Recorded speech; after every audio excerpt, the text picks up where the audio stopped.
Kubu Koalisi Perubahan hingga saat ini masih saling lempar soal wacana bakal cawapres yang akan mendampingi Anies Baswedan. AHY juga mempertanyakan jika dia yang menjadi cawapres Anies, apakah ada partai yang akan meninggalkan Koalisi Perubahan? Kalau AHY yang jadi cawapres, gimana Demokrat? Dibalik, kalau Mas Anies menetapkan Mas AHY sebagai cawapres, apakah ada yang ingin pergi? Tapi bisa saja niat baik akan diartikan dengan penuh kesalahpahaman dan salah pengertian. Dan kita terima itu saudaraku semuanya. Tapi bukan berarti kalau memang niat baik, kesalahpahaman, salah pengertian, kemudian kita merasa terjepit, tertekan, tertindas, terhalangin, kemudian kita menyerah. Kemudian kita menyerah. Kemudian kita menyerah. Bukan. Kita katakan insya Allah kita belum menyerah. Sekarang saatnya kita bergerak ke depan, menyongsong gerakan perubahan dan menyebarkan semangat ini ke seluruh Indonesia. Apakah siap berjuang bersama? Apakah siap menjangkau semua? Apakah siap mengajak semua? Turunlah ke lapangan, siap menjangkau seluruh masyarakat, siap ajak bergabung dalam gerakan kita. Karena gerakan ini bukan tentang satu orang, gerakan ini bukan tentang partai, gerakan ini bukan tentang pribadi-pribadi tertentu. Gerakan ini adalah untuk kita, anak-anak kita, dan anak-anak dari anak-anak kita di kemudian hari. Hai, kembali lagi di Living on Point. Koalisi Perubahan untuk Persatuan dengan Baca Pres Anies Baswedan hingga saat ini belum juga menyebutkan siapa sih cawapres yang paling ideal mendampingi sosok Anies Baswedan. Ditunggu-tunggu kemarin di acaranya Nasdem tanggal 16 Juli, kira-kira siapa orangnya tapi nggak juga disebutkan. Ini sebenarnya orangnya udah ada atau sebenarnya masih dalam list, jadi masih belum dipilih. Ini saya mau langsung nanyain ke jubirnya Koalisi Perubahan untuk Persatuan, Baca Pres Anies Baswedan, Pak Sudirman Said. Pak Sudirman, terima kasih sudah datang. Terima kasih sudah diundang, Livi. Oke, langsung pertanyaan pertama. Kenapa kemarin nggak diumumin? Katanya mau diumumin tanggal 16 di acaranya Nasdem. Enggak ada yang bilang mau mengumumkan. Yang ada itu Pak Anies pergi haji, kemudian nanti setelah kembali dari haji akan ada finalisasi kemudian diumumkan. Tapi kan pulang haji itu kan Oktober juga pulang haji kan. September juga pulang haji. Jadi waktu kita masih banyak dan kenapa kemarin nggak diumumkan karena memang bukan dimaksudkan untuk menyampaikan pengumuman. Itu kan acaranya Partai Nasdem yang ingin menyampaikan pada masyarakat bahwa mereka bersiap untuk berkompetisi, kira-kira gitu. Jadi, tapi kalau Pak Sudirman tadi bilang kita akan finalisasi baru diumumkan, artinya namanya belum satu. Namanya sudah satu. Namanya sudah satu. Dan itu sudah sering disebut sudah di kantongnya Pak Anies lah. Nah itu kita nggak boleh ngintipin. Kalau kantong itu kan bisa selembar, 2 lembar, 3 lembar. Yang belum final itu kira-kira timing pengumumannya. Okay. Kan hitungannya banyak kan. Hitungan misalnya beginilah, salah satu yang terus dipertimbangkan Pak Anies. Kan dalam proses memilih satu itu kan banyak sekali masukan-masukan. Betul, pasti. Nah, tentu yang tidak dipilih merasa yang mengusulkan orang yang tidak dipilih mungkin akhirnya tidak selalu happy kan. Nah, para pihak ini sedang diajak komunikasi lah, menjelaskan mengapa pilihannya, umpamanya pilihannya saya nih, mengapa pilihannya Sudirman itu dijelaskan dan saya kira itu sedang berlangsung, mungkin sebentar lagi selesai lah. Jadi itu satu hitungan timing. Jadi masih nego-nego biar semuanya smooth begitu. Nah, yang kedua juga kan dimanapun siapapun mengumumkan pasangan itu kan bagian dari strategi. Jadi kita juga berhitung. Meskipun ada yang mengatakan akan sampai di last minute, mungkin kita tidak akan begitu. Kita akan moderat lah. Tapi setelah tadi semua stakeholders politik menerima pilihan itu atau menerima pilihan Pak Anies, kemudian kita sampaikan. Pak Sudirman, Pak Anies itu kan muncul jadi baca pres dengan semangat perubahan. Orang menanti-nanti. Kita kira-kira kalau bicara perubahan, cawapresnya akan seperti apa dengan semangat yang sama? Yeah.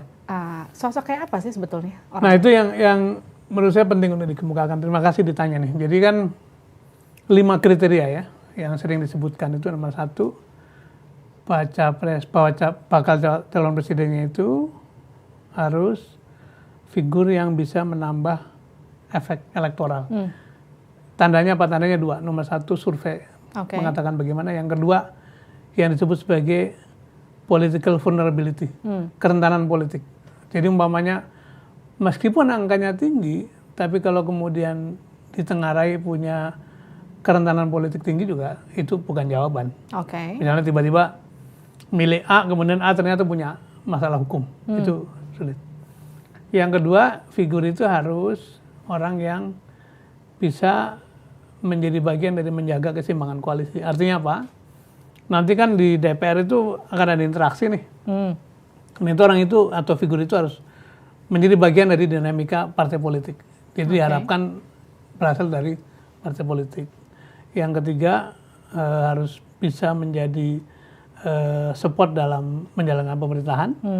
Nah, yang keempat, punya semangat perubahan yang sama, punya visi perubahan. Nah, yang kelima adalah figur itu bisa menyatu dalam satu chemistry sebagai diri tunggal. Ini 1, 2, 3, 5, 4, 5 ini terus-menerus diolah dan akhirnya ketemu. Tapi di ujung dari proses ini ternyata ini Pak Anies mengatakan ada kriteria nomor 0. Apa itu? Yaitu keberanian. Keberanian?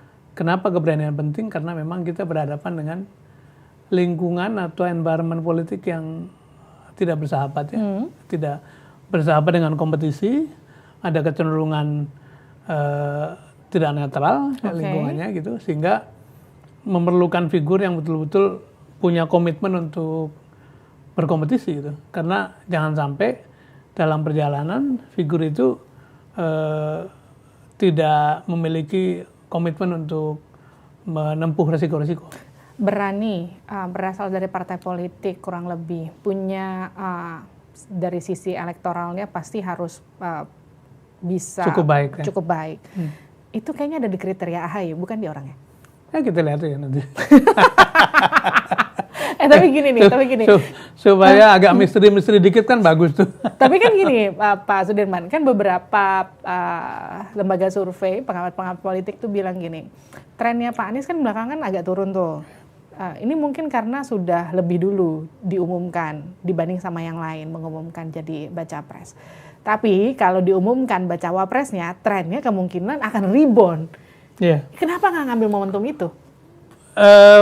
Mungkin yang lebih tepat naik turun ya. Pertama naik turun itu tergantung siapa yang survei. Ya. Unfortunately kita harus mengatakan begitu. Karena kita juga sekarang punya concern terhadap kredibilitas lembaga survei. Tapi kita menyadari memang angka kita masih ketinggalan, dan itu baik bagi kita untuk memacu seluruh elemen untuk berjuang secara keras gitu. Nah, tentu saja ada faktor-faktor, tadi ada yang berpandangan bahwa diumumkan cepat sehingga angkanya rebound, bisa jadi. Tapi kan sekarang kita mau pilih di tempat mana, di titik mana gitu kan. Jadi mudah-mudahan tidak terlalu lama kita bisa menyampaikan. Tapi tadi ngelihat seluruh momentum, membaca seluruh momentum, karena kan begini, ketika angka kita sedang nanjak kemudian yang lain juga nanjak kan menjadi tidak cukup berarti kan, dan kita masih bisa menyaksikan banyak hal terjadi gitu. Nah, dalam urusan Pak Anies kita punya advantage begini, Anies itu sudah diserang bukan ketika Oktober 2022, tapi sejak 2017 gitu. Jadi kadang-kadang kita guyonan dengan Pak Anies, kalau ibaratnya di kulit itu dia sudah nggak punya kulit lagi gitu, karena semua urusan sudah dikeluarkan. Tapi Pak Anies survive, dia bisa. Nah, karena itu sebetulnya kita punya advantage, dia punya daya hidup, daya tahan gitu yang luar biasa, yang menurut saya ketika momentum itu tiba, itu tabungan-tabungan yang disebut tadi itu bisa kita tunaikan gitu. Tapi benar gak sih Pak Sudirman kalau saya sebut satu nama misalnya AHY. AHY ini kan jadi salah satu kandidat yang bisa dianggap cukup kuat untuk mendampingi Pak Anies. Yeah. Tapi katanya kalau Pak AHY jadi cawapresnya Pak Anies, ada satu partai yang nggak suka. Partai koalisi, benar gak? Kami bersyukur ya, karena mengikat kesepakatan itu dalam satu dokumen formal yang ditandatangani oleh seluruh ketua umum partai.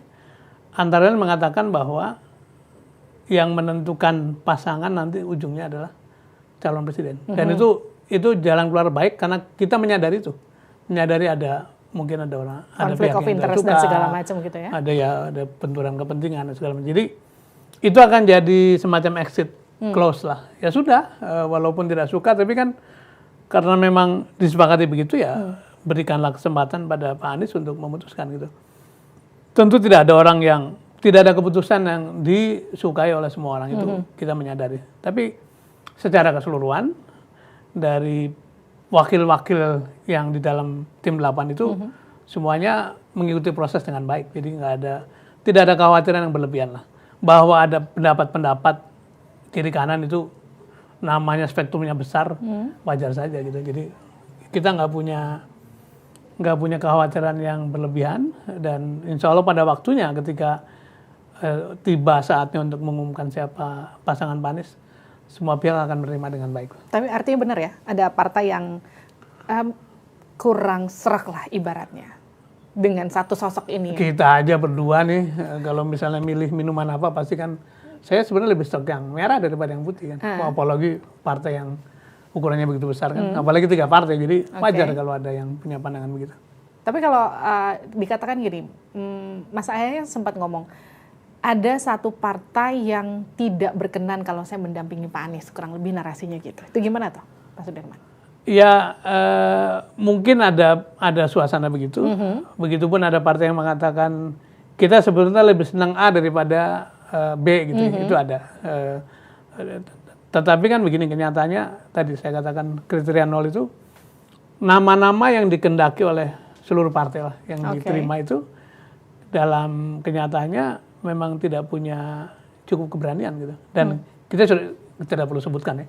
Sudah coba nama-nama itu, sudah komunikasi, tapi memang tidak ada keberanian untuk maju melangkah. Pak Sudirman nih saya bacakan ya, ada Pak Ahaye, ada Mbak Yeni itu usulan Demokrat, usulan PKS, ada Pak Aher, Nasdem punya Andika Perkasa sampai Khofifah. Dari nama-nama itu selain tadi kita sempat bahas soal Mas Ahaye, kalau dari sisi Pak Sudirman sendiri, sosok di antara nama itu siapa yang paling pas mendampingi Pak Anies? Mungkin saya coba menghindar untuk masuk ke nama ya, tapi nama-nama itu memang nama yang diolah dari awal. Dengan tadi kriteria yang 5 tadi, Bu Khofifah masuk dalam pembahasan, Pak Andika masuk dalam pembahasan. Awal-awal Pak Andika masuk pembahasan. Siapa lagi tadi? Mbak Yeni masuk pembahasan. Kemudian kan sempat muncul 3 nama tuh. Muncul 3 nama itu, saya sampai 3 stop dulu ya. 3 nama itu sesuatu yang logis karena koalisinya anggotanya 3. Jadi punya satu-satu. Iya, Pak Ahaye diusulkan oleh Demokrat, kemudian Pak Aher diusulkan oleh PKS, satu lagi dari Nasdem mengusung nama Ibu Khofifah. Itu sempat begitu. Sesudah itu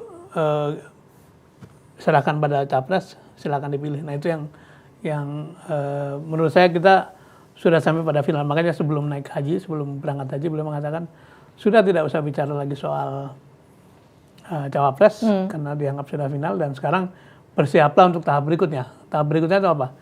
Menyiapkan visi misi, menyiapkan tim pemenangan, menyiapkan seluruh dokumen yang diperlukan nanti pada waktunya untuk mendaftar ke KPU. Itu kita sedang menyiapkan itu semua sekarang. Artinya sudah firm ada satu nama yang pasti akan mendampingi Pak Anies. Kita akan tinggal diumumkan aja. Tinggal diumumkan, kemudian diproses secara administrasi. Pak Jokowi juga tanya, siapa ini wakil presidennya nih? Saya bilang saya belum mikirin itu. Yang saya tahu itu Pak Anies itu barangkali yang urusnya.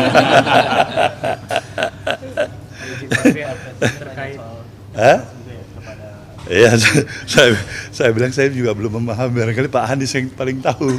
Ini kan membuat penasaran nggak cuma masyarakat Indonesia, sampai Pak Jokowi juga kabarnya sampai nanya ke Pak Surya Paloh, siapa sih bacawa presnya Anies, benar nggak sih? Benar Pak Sudirman, ada pertanyaan gitu? Mungkin, saya kebetulan membaca media online tadi, memang Pak Surya sempat menjelaskan pada media, antara lain obrolannya adalah ditanya soal cawapres, kemudian jawaban beliau sama seperti jawaban kita semua, alhamdulillah, bahwa ya mungkin Pak Anies yang lebih tahu siapa bakal pasangannya. Nggak dijawab ya sama Pak SB? Menurut media yang saya baca begitu. menurut media. Kalau menurut obrolan internalnya gimana? Saya nggak tahu. Saya belum ketemu Pak SP sampai hari ini. Jadi nanti kalau ketemu saya akan tanya. Tapi ngomong Pak Sudirman, artinya gini, kalau sempat ada obrolan antara Pak Jokowi dan Pak SP, di mana kita sama-sama tahu bahwa setelah mengumumkan Anies sebagai baca pres, kan hubungan Pak SP sama Pak Jokowi itu kan retak ya, bukan retak malah terbelah saya ngomongnya. Ini artinya sudah mulai cair hubungan mereka berdua. Saya melihat hubungan para orang tua ya. Saya termasuk orang yang sudah tua juga lah. Kan ada dua aspek. Ya. Satu aspek pribadi, yang kedua aspek publik. Gitu. Menurut saya aspek pribadi itu mau kayak apapun, para orang tua itu tetap punya komunikasi yang baik.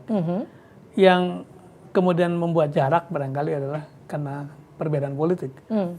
Jadi bisa saja dalam pertemuan privat, di ruang privat itu mereka sebenarnya ngobrol dengan enak, dengan nyaman, barangkali guyon-guyon juga, bercanda-bercanda, mengingat masa lalu. Tapi di publik kan boleh-boleh pilihan. Jadi saya menghormati perbedaan itu. Tetapi di berbagai kesempatan saya mengatakan sangat baik apabila tokoh-tokoh politik itu saling berkomunikasi. Tapi semoga saya mikirnya kejauhan ya kalau kita bicara soal komunikasi antar tokoh politik. Karena kan kalau kita lihat Pak Jokowi sekarang hubungannya sama Pak SP sudah mulai mencair nih. Sebelumnya Mas AHY sudah sempat bertemu sama Mbak Puan. Ya. Tapi terus kita juga tahu Nasdem sama Golkar hubungannya sekarang juga udah mulai akrab. Kemarin ada Golkar datang ke acaranya Nasdem. Nggak takut? Nggak ada rasa khawatir partai koalisinya akan bubar meninggalkan Anies sendirian? Harapan saya pada Pak Presiden ya. Berlaku bagi presiden siapapun. Presiden itu pengayom paling tinggi. Jadi seorang presiden memang harus membuka hubungan dengan siapapun, cair dengan siapapun, bahkan dengan lawan-lawan politiknya. Karena di samping kepala pemerintahan yang masuk karena politik, kan beliau ini kepala negara yang mengayomi. Nah, terhadap kekhawatiran itu menurut saya, ini saya harus mengatakan sedihnya politik kita hari ini itu begitu. Seolah-olah ketemu sebentar, kemudian membuat koalisi retak. Gitu ya. Ketemu si Anu, seolah-olah akan pergi. Padahal sebetulnya, ya ketemu saja. Kemudian pilihan politik itu kan, pertimbangannya tidak sekedar bertemu 2 jam begini. Tapi soal visi, soal value, soal perjalanan, soal cara memandang berbagai masalah. Jadi kami tidak punya kekhawatiran sama sekali bahwa pertemuan-pertemuan itu akan membuat koalisi perubahan akan pecah atau bubar gitu. Mengapa begitu? Karena kita kan memproses ini sudah setahun ya, bulan Juli lah itu. Dan kebetulan kita punya tradisi siapapun bertemu siapapun, maka sebelum berangkat pertemuan, sudah pertemuan, kita pasti dapat brief. Ini mungkin besok lusa kami akan dapat brief Pak Surya Paloh dengan Pak Jokowi, agendanya apa, kemudian apa yang didiskusikan, apa-apa yang kira-kira sensitif untuk publik itu kita mungkin akan dapat. Jadi dengan itu semua hampir tidak ada hal yang disembunyikan. Termasuk obrolan-obrolan Mas AHY dengan Mbak Puan kita memahami. Tentu saja ada aspek-aspek pribadi kan bagaimanapun beliau berdua adalah putra tokoh-tokoh besar ya. Pasti ada persahabatan yang mungkin sangat personal kita mengerti. Tapi yang sifatnya memang bisa kita ketahui sebagai konsumsi untuk mengolah langkah lebih lanjut, kita mendapatkan apa. Jadi sekali lagi, insya Allah kita nggak punya kekhawatiran apapun. Apalagi kemarin kan kalau kita lihat pidatonya Pak Surya Paloh, ya sudah proklamasi bahwa beliau menempuh jalan ini siap, tidak ada yang bisa menghalangi apapun. Kira-kira gitu. Dan dengan pertemuan kemarin tidak lantas membuat Pak Surya berubah pikiran gitu. Tidak ada kalau pemerintah tidak bilang. Misalnya mungkin saudara sih cuma tidak enak mau bilang terus terang. Mungkin dari tulisan-tulisan dan pernyataan Denny Indrayana. Tidak ada yang akan menjigat. Malah saya katakan kepada dia, kamu harus usahakan di dalam berbagai forum agar koalisi yang mendukung Anies itu kompak agar Anies dapat tiket gitu, tidak dijegal oleh internalnya sendiri. Pak Mahfud sempat ngomong jangan kemudian internal sendiri yang menggembosi. Yes, silakan, monggo. Itu kira-kira gimana itu kalau ngebaca itu? Ya barangkali beliau punya informasi ya. Tapi bahwa banyak sekali pihak yang berusaha menggembosi, ya itu kita rasakan. Baik itu dengan tekanan, dengan tekanan politik, tekanan hukum, dengan iming-iming materi, iming-iming jabatan. Itu terasa dan itu dibicarakan juga dalam.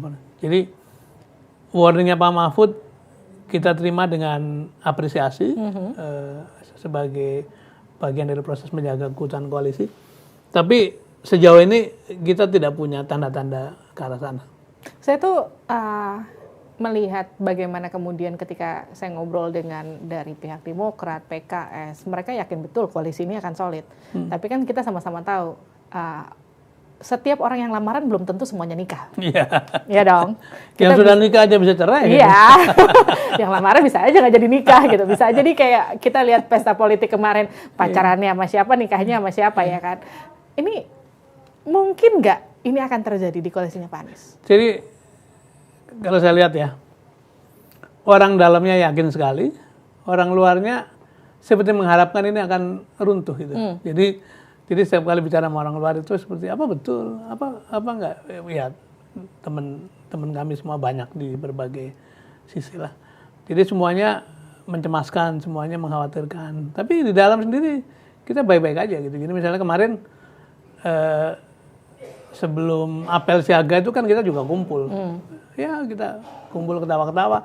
Selesai kita apresiasi, kita memberikan selamat. Malamnya besoknya kita ketemu dengan Pak Anies. Pak Anies cerita perjalanan haji, masing-masing partai cerita apa yang dialami di sudut masing-masing ya. Termasuk sejumlah usulan atau sejumlah undangan atau sejumlah rencana atau proposal pertemuan dengan pimpinan partai-partai yang dalam koalisi perubahan itu. Jadi misalnya sekjennya partai Anu gitu ya, pengen bertemu dengan sekjennya Demokrat, atau ketuanya partai A pengen ketemu dengan Pak Agus, pengen ketemu dengan Pak Saihu, itu kita bicarakan. Orang bilang ramalan, orang bilang kepentingan politik nggak, ramalan sederhana saja. Kalau kemudian misalnya suara salah satu capres yang lain itu sampai di bawah 12%, di bawah 15% bahkan, partai-partai yang dukung juga bingung, pasti kalah di putaran pertama. Misalnya ada 2 putaran, 3 calon, 2 putaran. Oke, satu nih nggak ngangkat-ngangkat nih. Kan kita bicara tren. Kalau kita bicara survei itu kan kita juga bicara tren. Tren calon yang lain ini kan turun nih. Oke, kalau sampai Oktober, November dia nggak ngangkat lagi, memangnya ada yang mau dukung untuk kalah? Bang Adian tuh hitung-hitungan gini. Ini tuh trennya Pak Anies makin kesini makin turun. Ini versinya Bang Adian ya. Makin kesini makin turun. Dengan elektabilitasnya makin turun, emang ada partai politik yang mau ngusung orang yang kalau versinya Bang Adian sudah pasti akan kalah gitu. Itu gimana tuh jawab itu? Tentu Bang Adian punya hak untuk berpendapat. Yang tahu rumah tangga kan kita yang ngurus ya. Jadi begini, kalau mau berargumen lah, kita tidak bermaksud defend gitu. Dua lawan atau dua mitra berkompetisinya Pak Anies itu dua-duanya menampilkan diri didukung segala macam gitu. Didukung pemerintah, didukung para supporter logistik, seperti menampilkan diri punya segala macam gitu. Dan masih dalam struktur, artinya punya advantage untuk menggunakan sumber daya publik untuk memperoleh benefit politik. Sebenarnya tadi Anies Baswedan itu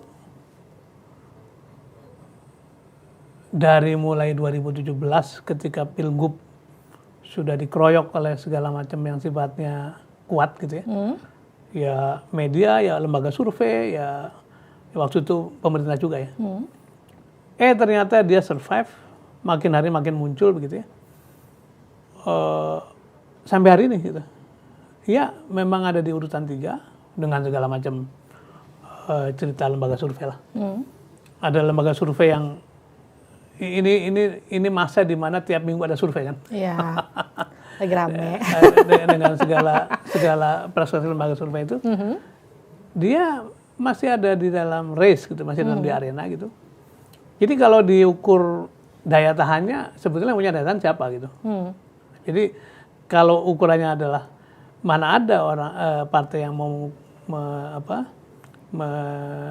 mengusung orang yang potensi menangnya sedikit. Nah sekarang saya mau cerita potensi dukungan itu. Pertama kan dari partai tentu saja karena itu persyaratan formal. Tapi coba lihat di lapangan. Apakah betul survei itu menampilkan situasi di lapangan?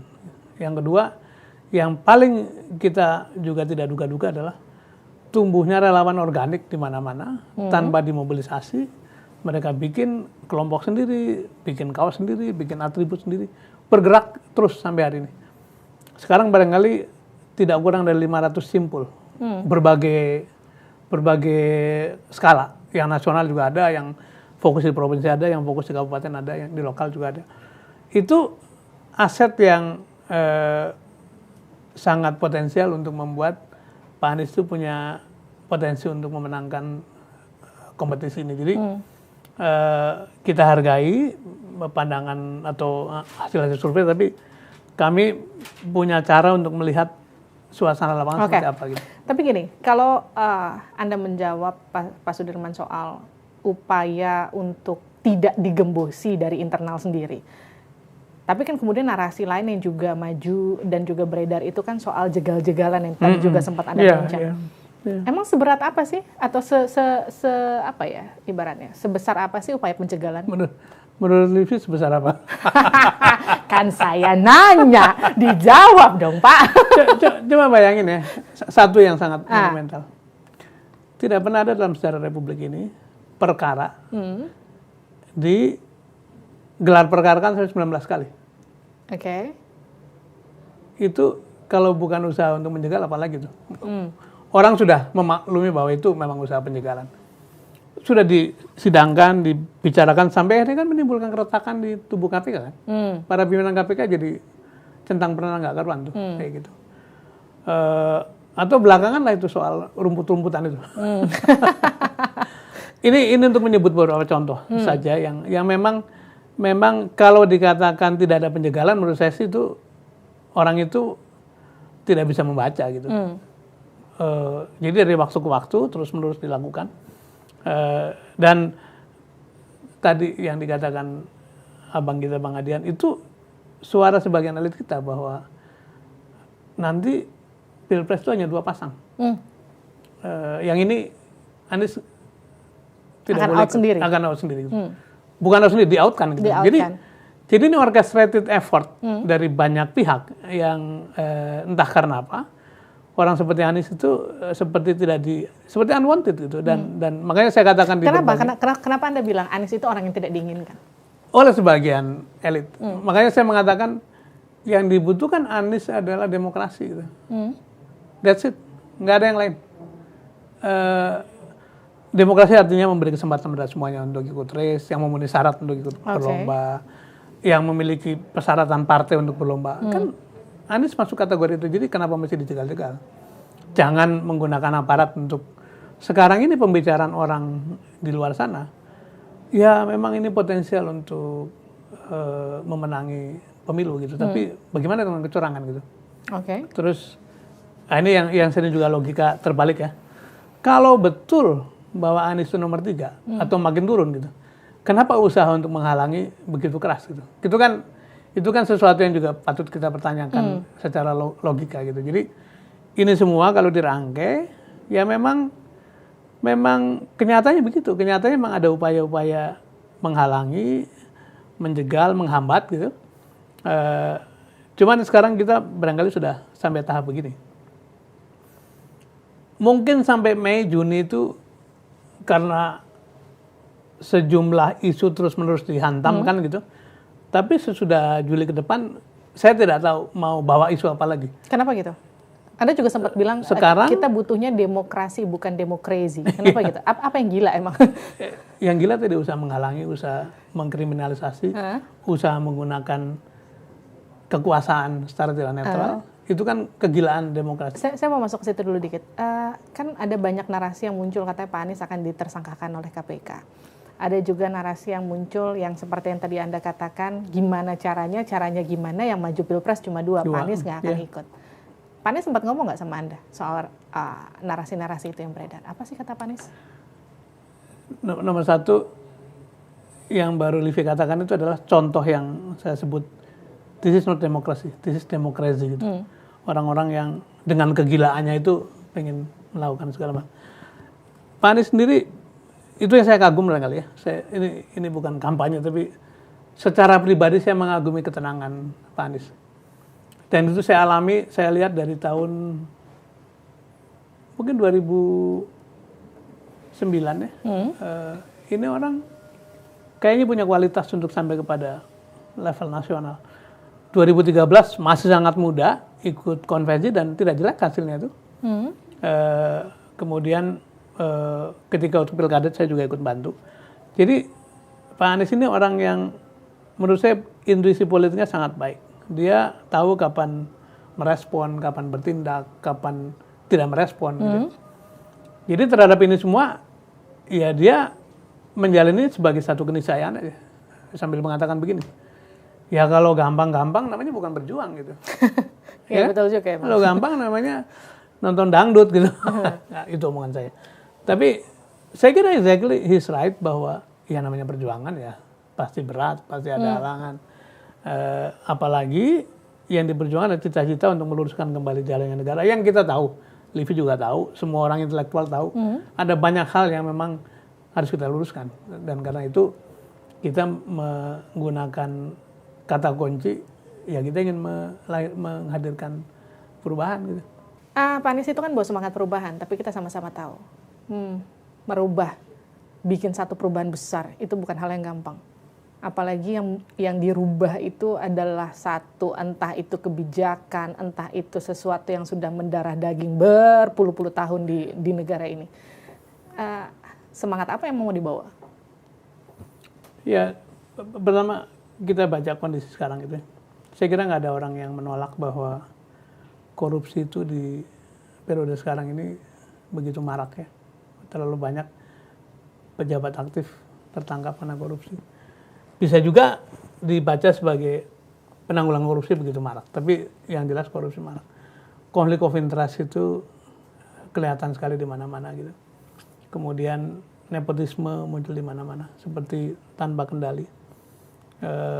Kalau ngomong penegakan hukum, kita prihatin dengan situasi polisi kan. Semuanya prihatin. Jenderal polisi paling tinggi yang harusnya menjadi penjaga dari perilaku polisi malah merencanakan pembunuhan dalam kasus Freddy Sambo ya, atau dalam kasus narkoba. Jadi terlalu banyak kenyataan-kenyataan yang memang harus kita benahi gitu. Nah kemudian kan kita come up atau kita muncul dengan koalisi untuk mendorong perubahan atau perbaikan. Tentu saja tidak mudah gitu, dan karena itu memerlukan kerja bersama. Nah kalau ditanya semangat apa yang mau didorong gitu, saya kira semangat para pendiri bangsa. Ini kita kembali pada norma, karena selalu saja pemilu adalah kesempatan terbaik untuk menengok lagi perjalanan kita sudah sampai mana. Nah apa yang ditengok? Lihat konstitusi, lihat perjalanan, kemudian kita matchkan kemana gitu. Jadi kita ingin mengejar ketertinggalan. Oke, tapi yang jadi pertanyaan gini, emang bisa itu dilakukan Pak Anies? Tentu Pak Anies tidak sendiri ya. Pak Anies bersama 3 partai, bersama orang-orang yang memang selama ini membantu dia. Tapi yang lebih penting adalah bersama masyarakat yang menurut saya berpuluh tahun kita membangun banyak sekali putra-putri terbaik. Sekolahnya tinggi, ilmunya tinggi, tapi kemudian tidak mendapat kesempatan berada dalam mainstream pengelolaan negara. Nah itu yang mungkin resources itu yang harus kita gerakkan. Nah apa peran seorang Anies Baswedan? Tidak lebih dari sebagai penggerak dari resources yang ada. Karena memang keadaan mesti berbenah gitu. Jadi itu yang ingin ditawarkan. Tapi kemudian gini yang jadi pertanyaan selanjutnya, akankah nyampe ke sana Pak Anies? Akankah nyampe sampai ke Pilpres saja pertanyaan saya? Nyampe nggak Pak Anies ke Pilpres nanti? Dulu ketika Pilgub ya, seminggu sebelum coblosan itu nomor 3 dan dianggap ini orang yang akan gugur pada putaran pertama. Ternyata kan jadi gubernur dan jadi gubernur yang berprestasi. Terlepas dari serangan politik, tapi bukti-buktinya terlalu nyata bahwa dia orang yang bekerja dengan penuh keadilan, mengayomi seluruh kelompok masyarakat, tidak ada perbedaan, tidak ada diskriminasi, dan jejaknya muncul di mana-mana gitu. Nah, dengan ini semua, pertanyaannya muncul kan sekarang. Jadi jawabannya sama seperti 2017. Saya mengatakan begini, terlalu banyak hal yang terjadi di luar upayanya Pak Anies. Gitu. Artinya apa? Artinya Pak Anies ini ditunggu oleh momentum. Nah, yang diperlukan adalah kesiapan Pak Anies untuk menjadi simbol dari keinginan masyarakat berubah, dan di titik tertentu nanti ketemu. Jadi itu yang kita sedang kelola, seperti itu. Pak Sudirman, Anda kan tadi juga sempat mention kurang lebih gini, terlalu banyak pihak yang tidak menginginkan Pak Anies itu jadi, begitu. Tapi Anda juga pernah bilang kalau Pak Anies mengumumkan bacawa presnya, kemungkinan penjagalan itu mungkin akan berkurang. Kenapa begitu? Ya, satu, yang bagian pertama tadi, saya ditanya di mana-mana, di berbagai forum, di waktu media visit, waktu diskusi dengan mahasiswa. Jawaban saya selalu sama, saya balikkan pada yang bertanya. Anda bisa jawab nggak? Ya nggak bisa. Jadi satu tanda tanya besar kenapa orang sebaik, sepotensi dia itu kemudian seperti dijegal-jegal. Cuman saya punya kata kunci begini. Kalau kita masih berjuang untuk kebaikan, kemudian diserang-serang, ya kita bisa menyimpulkan yang nyerang itu orang seperti apa gitu. Itu satu. Yang kedua, kenapa kalau dikatakan begitu diumumkan itu serangannya akan berkurang? Iya, karena yang tadinya dihadapi sendiri oleh Pak Anies kan nanti kan oleh pasangannya kan. Dan pasangannya pasti punya kekuatan juga. Yang tadi kata Anda dari partai politik, jadi agak lebih kuat lah ya. Bisa dari partai politik.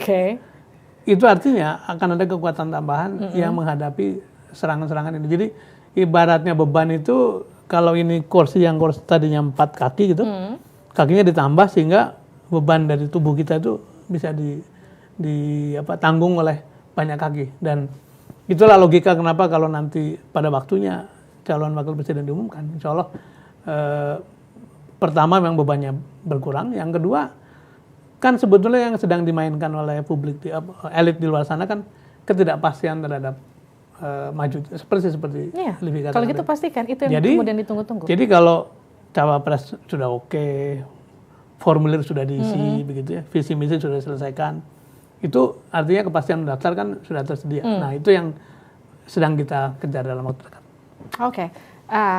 Jadi gini, nama bacawa pres Anies Baswedan belum diumumkan karena khawatir dijegal. Menunggu waktu yang baik. Bukan karena khawatir ada upaya penjegalan lain yang membuat nama itu akhirnya tidak jadi bersanding sama Anies. Enggak lah. Enggak. Lebih nunggu momentum saja dan kita berdoa mudah-mudahan tidak dalam waktu dekat ini, dalam waktu tidak terlalu lama kita akan umumkan itu. Tidak terlalu lama artinya nggak perlu nunggu sampai Oktober lah ya Pak Sudirman? Enggak lah. Kalau Oktober kan sudah pendaftaran, jadi jadi kira-kira insya Allah kita tidak akan last minute, tapi kita mencari momentum yang baik, dan begitu momentum itu tiba, Pak Anies akan umumkan, dan kemudian kita akan gerakan seluruh potensi yang bersama-sama kita. Dan kira-kira laki-laki atau perempuan? Kita biarkan jadi misteri. Tetap loh Pak Sudirman. Terima kasih banyak Pak Sudirman telah bergabung bersama saya di Livi On Point. Itu dia tadi obrolan saya sama Pak Sudirman Said. Kita ketemu lagi di episode berikutnya. Sampai jumpa.